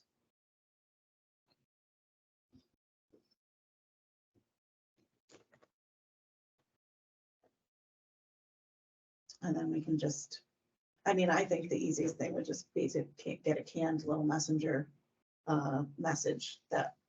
we just- Contact their businesses directly.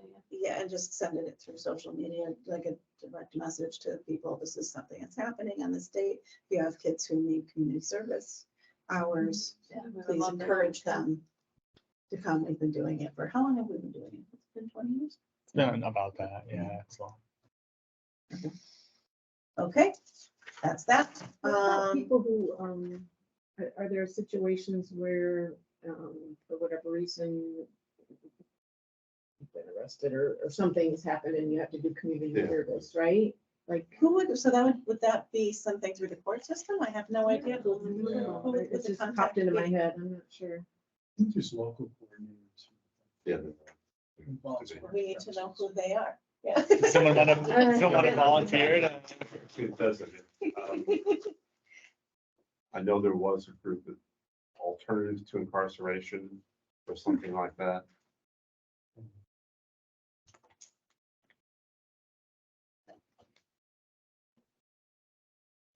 Yeah. I remember when they stopped with these. Okay, so let's Google that one.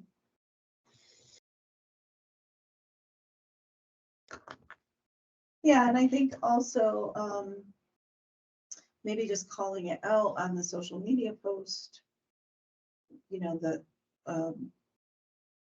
community service opportunities, new community service opportunity, here is one. Okay, so that's that.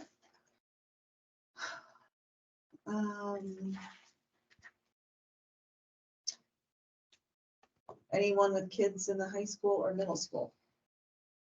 No, all right. Who were our contacts in the schools for earthquake cleanup? I had contacted Rick Dubois, but I don't know that he's the football coach and math teacher at the high school, but I don't know if we did What was, anything. she's on Torrington Trails. Yeah, Liz. Liz. Still phone, Liz Telephone. She's the one who did it for us this time. She Yeah. reached out to, because she was a teacher at, one, school that was formerly known as Womogo. I don't Right. know what it is now. Okay, And then she also was able to get contact at Torrington High. I think. right, and she did that. She reached Yeah, out to them as so well. why don't we reach out to her and find out who her contact Yeah. is? Yes, And maybe we take that over. okay, Or if she wants to do it, she could do it again, but. all right. but- She was very Yes. passionate about it, and I Yeah. think she's really, No. I can invite her to the next, if we're gonna talk about this more, I can invite her to the Let's next do meeting, that. because she really had she wanted to talk about it a lot with me, and I told her, join the Okay. commission, Good. but Let's- she's let's bring busy her too, over, but, yeah. okay. Okay. We already talked a little bit about the orphaned properties. Do we need to talk more about them? All I'll say is that I was working with the mayor on it, and I'm gonna be presenting to council. She wants me to present to council what properties we're actually gonna take in as conservation.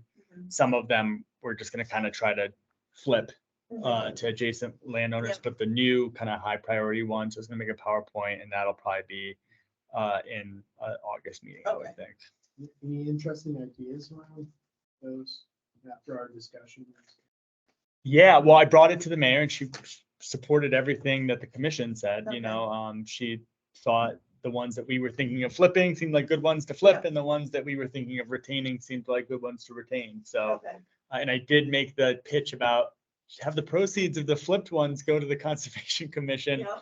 Don't know that that's gonna happen. She didn't, We'll just keep saying it. I'll just, yeah, Or you could give us a line in the budget. yeah.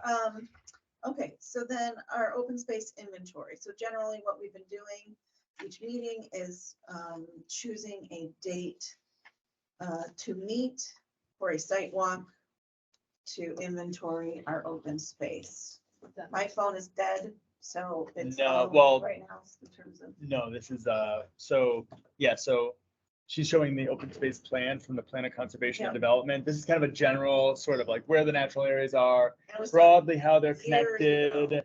Like, so it's, yeah, and all it is the company came in and we identified, we just identified value. And then it was put in that plan, but in terms of any kind of game plan, that's not there, correct? Correct. We have so there needs to be more in that. That's this is as preliminary as it gets. We're looking to do an open space plan that has, it's like a full document, but we need funding for it. It's a Right. big thing, and we are keeping our eye That out was for super grants expensive. I can't remember what that was, but I remember we had to get a big chunk of money in a grant. to do the Just to conservation even do part of that. the Yeah. POCD. Oh, yeah. So the open space inventory is just what we have as conservation land from the city. And so we've been going out to all the parcels and just saying what kind of ecological values stand out, and namely, what are the encroachments? And I've been following up and sending notices to people to, get off city property, because there's a lot of, So just to back Right. up, the city accumulates a lot of little parcels different ways. And Yeah. then you know, they're all different ages, and some of them you basically forget about, you forget what's on there, you know, who's maintaining it. And so we need to go out and walk them and see what their potential is and see what their problems are, and again, the encroachments. So basically, it's just like this group activity that we do as part of the commission. Not everybody has to go to every one, but we need to have, you know, just for safety Yeah. issues, you need to have 2 people at least. And then it also, you know, it just is giving you, like, we oversee these, so you want to, over time, I mean, I know my memory's crap. Like, I remember like being on the parcel, I never remember where they are. I can remember parcels really vividly, but not where it was or what it had to do with anything else, so, you know, but we take notes on it, and then you end up with a document that has all of our information, and we have been trying to get through all of our parcels for years. So the thing I think that works best is if we plan a date at the meeting that at least, you know, 2 or 3 people can go to, and then we meet and do the sidewalk on those We've been days. really cranking them out, I Christine. think we've I been doing know. pretty well. So, Yeah. and I'll, a quick, I know we're getting late, update. The group last time went to this parcel on Oxford Way, really beautiful natural area. Some strange things that I haven't looked into, the strange dam structure. But I was doing just a routine permit inspection, and I heard all this chainsawing. And wouldn't you know, folks that were on the visit, that basin is maintained now. Oh, They right. cut the whole thing, and they were pulling out that drainage structure that was all weird. Yeah. I would like to City say, engineering? I would like to say that I, It was us, but right? nope, No. complete happenstance. So we got there, and we're like, what is it? It's huge. a stormwater management for this development. But we're like, the city probably never maintains this. It's all grown up. It's like little, Yeah, like they- thick they had- saplings. And it's So once completely every 30 maintained. years? Is And I that just what- happened to be there. once So every that's 30 a years? status update on Okay, this that's awesome. property. I'd love to, now I want to go out and see the before and after. I know, it's pretty, Pretty it's new. pretty wild. You can drive by and see it, like, you can see the opening Oh, you now. can see it, I mean, I heard him chainsaw, or it wasn't, they had the brush, you know, the brush hog? yeah, it's essentially a bobcat with a cutter head on it. But so we did that property, and it was beautiful. There wasn't any encroachments. I love this subdivision style with the long backyards that aren't lawns up against the open space. I wish all of our subdivisions could look like that. Cause it really, there was no It really helps in encroachments. terms of, yeah, There was no encroachments. Yeah, that's a long way to walk, right? To encroach. I found a dusky salamander under one of the rocks, if you Yeah. recall, which is a Yeah. nice indicator of water quality. Yeah. Anyway, so all that stuff is on, we have on file now, and it's kind of a low priority, but would be great to get, you know, I don't know. So what do you think is Revisit. next on the list, Nate? What are the next ones we have our eyes on? Can we I haven't knock really, out a few? I'll come up with something for us to You do. will, all right. So let's come up with a date. Yeah, I think that's more What important. are people's availability? We can do weekdays, we can do weekends. It's easier for Nate to come with us if it's on a weekday. And we tend to do mornings like 10 to 12. I think generally speaking, that would work for me. Weekday, 10 to 12, Generally Okay. speaking. you work, okay. And you're free, okay. Pretty much. And Flexible. you're flexible. All right, you said that Wednesdays were better? What Wednesdays somehow working out. Okay, Do we want to pick a July date? 12, let's pick a 19? July date. 19, I think. I have to confirm because I can't read my calendar right now. It's my phone down. But go ahead. Why don't you lead that, Stephen? And Why just don't we pull- just say throw out some July 12th or July 19th? Yeah, 19th. okay, so Yeah, that number vaguely sounds the 19th sounds bad. bad, yeah. Okay. I don't But mind the that. 12th Let's seems okay. let's try the 12th and if we can. And we're gonna 10 a.m. meet at 10 a.m. Does that work for you, Nate? Yeah, it does. Okay, It does. Okay, let me I'll mark it here. 10 a.m. on July 12th. July 12th. And where are we meeting?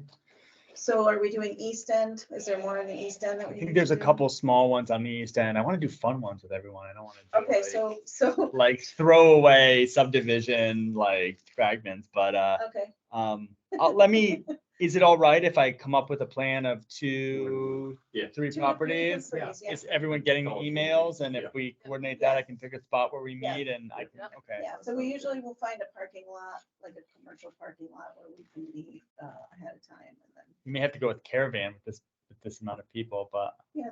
unless 3 people want to go in the back of the sedan. Okay, yeah, I can do that. I'll do that. I will, the last thing I'll add to the open space inventory, as a long shot, I put out this request to all the engineering schools in the region, or schools that offer surveying courses, that if they do surveying classes and they want to have a test site to survey properties that we don't have. I love that idea. That's a great idea. So I had a response from UNH. The guy said he would definitely, they might be interested in that. That's very So, because we do have some old properties that some of them have surveys, and I feel like we wouldn't have surveyors do those. We just maybe in the future want to find the pins, and because Right, ideally I'd like to mark these properties so that we Right, don't get more right. encroachments, right. because none of them have boundary markings or signs or anything. But anyway, so I'll let the commission know once I hear about Yeah. that, but We're struggling to find surveyors. that's what I mean. If we have students doing it, it's kind of like, Yeah. they're overseen by staff and, but it probably won't amount to anything. I don't want to get everyone's hopes up, but Nate, is there any follow-up on the encroachments that we identified? at the last one or the last, like where we, Yeah, at Hillendale, We found some sheds on properties, things like that. I haven't had time to get to really any of it. I was catching up on a backlog of other enforcement open space things, which are largely successful. Well, keep us but- informed as it goes. Yeah, I'll come up with a Once list. you see them. Yeah. Let me- Some of them are. No, I'm gonna make a list of dissolved open space encroachments. There was a So- person who We're gonna had like force them to like take it down. Now, what is that? Someone neighboring Really starts to happens? move on to the vacant property, is that kind of what? Yeah, so and then it's like, it's not that hard to tell them to get off of a property that they don't own, but Put it on right away, Sure. usually it's not by any fault. People just are embarrassed or they want to be in compliance. People don't usually fight it. But I've been doing it for 15 years. It's mine now. well, zoning enforcement's different because you're telling them what to do on their own property and you get plenty of pushback on that. Right. Okay, so that's all I had for that. Okay, and then our natural resource inventory is basically the same as our open space inventory, correct? Or- No, the natural resources, this is like a planning tool. It's more like a more in-depth version of our own GIS that incorporates. So. Planning so this was layers. That thing you had shown us. Right, where Oh, I had okay, the intern Okay, working on oh, it. Okay. I have had no time. Nothing has Okay, so changed with nothing that. has changed. All right, so that is the end of the meeting, unless anyone else has something to add. And if not, then we need a motion to I adjourn. motion to adjourn. In a second, okay, Seconded. all in favor? Motion carries. Thank you, everyone. So the next meeting is the 27th, is that right? It's on the agenda.